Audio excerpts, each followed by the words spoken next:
మిగిలిపోయింది ఆ show. Thank you Shiva. ఒక్కసారి గెస్టుల దగ్గరికి వెళ్దాం. గోపాల్ రెడ్డి గారు, మీరు విన్నారు. సో ఇప్పటిదాకా టెలికాస్ట్ చేసింది చూశారు. సో అప్డేట్స్ అన్నీ కూడా కొన్ని క్వశ్చన్స్ కూడా రైజ్ చేశాం. సో ఏంటి మీ నాయకుడు ఎక్కడున్నారు, ఎందుకు ఈ సీక్రెసీ మెయింటైన్ చేస్తున్నారు? మీరు ఆ పార్టీ సీనియర్ నేత, మీకు తెలియని అప్డేట్ అంటూ ఉండదు నాకు తెలిసి. అది అక్కడ ఉన్న వాళ్ళందరికీ గుడ్ ఈవినింగ్ సార్.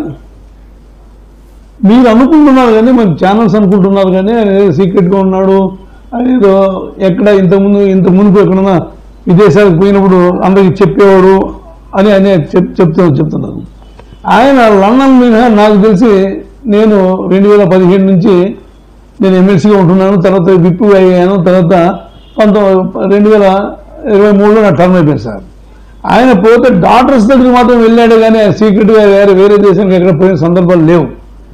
అదే రాజశేఖర రెడ్డి గారు అయితే ఆయన జెరూసలేం తర్వాత కొన్ని దేశాలు తిరిగాడు. ఈయన నాకు తెలిసి బయటకు ఎక్కడ వెళ్ళలేదు. లండన్ అతను డాక్టర్స్ అమ్మాయిల దగ్గరికి వెళ్ళి రావడం జరిగింది. అది బెంగళూరు అనేది మనకు అడ్జాయినింగ్ స్టేట్. బెంగళూరు పోకూడదు తప్పేం కాదు. ఆయన బంగ్లా ఉంది, ఆయన బంగ్లాలు ఉన్నాయి, ప్రాపర్ వ్యాపారాలు కూడా ఉన్నాయి. కాబట్టి వ్యాపారాలు చూసుకోవడానికి కూడా పోయి వెళ్ళిడచ్చు కదా.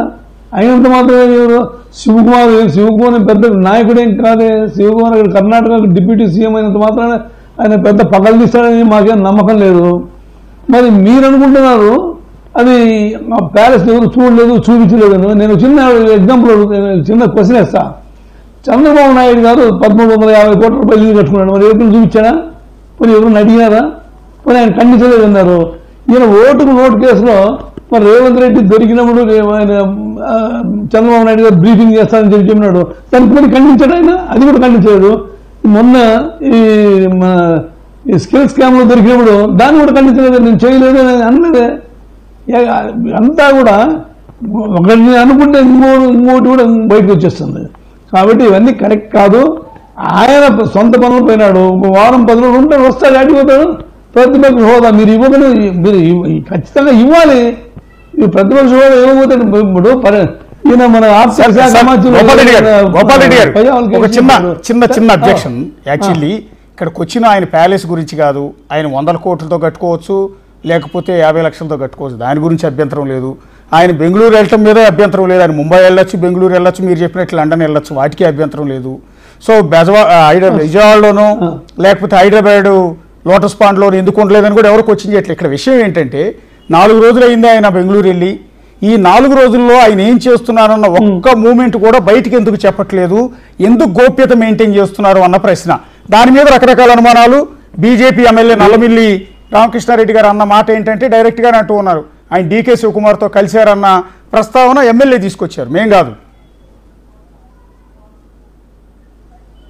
అది ఒకవేళ మర్యాదపూర్వకంగా కలిసినట్టు కానీ కాంగ్రెస్తో కలుసుకోవాలని జగన్మోహన్ రెడ్డి అనుకోవడం అది మన వల్ల అపోహే. ఎందుకంటే 16 నెలలు జైల్లో పెట్టిన కాంగ్రెస్ పార్టీతో కలుసుకొని పోవడం ఏంది, అది అసంభవం జరిగే పని కాదు. పోనీ ఇప్పుడు కలుసుకున్నా కానీ తెల్లవారితే ఎలక్షన్స్ ఏమైనా ఉన్నాయా దానికోసం పోవడానికి? మన వాళ్ళంతా ఊహాగానం. అంటే ఈ మీడియా పర్సన్స్ అంతా ఊహాగానం. ఇప్పుడు ఇంకా నెల కూడా కాలే, 4వ తేదీ ఎలక్షన్ జరిగింది, రిజల్ట్ వచ్చింది. ఇంకా నీకు 30వ తేదీ కూడా రాలే. ఆ లోపల ఏం చేస్తాడు శివకుమార్? మాత్రం సిద్ధరామయ్య ఏం చేయలేడు, శివకుమార్ ఏం చేయలేడు.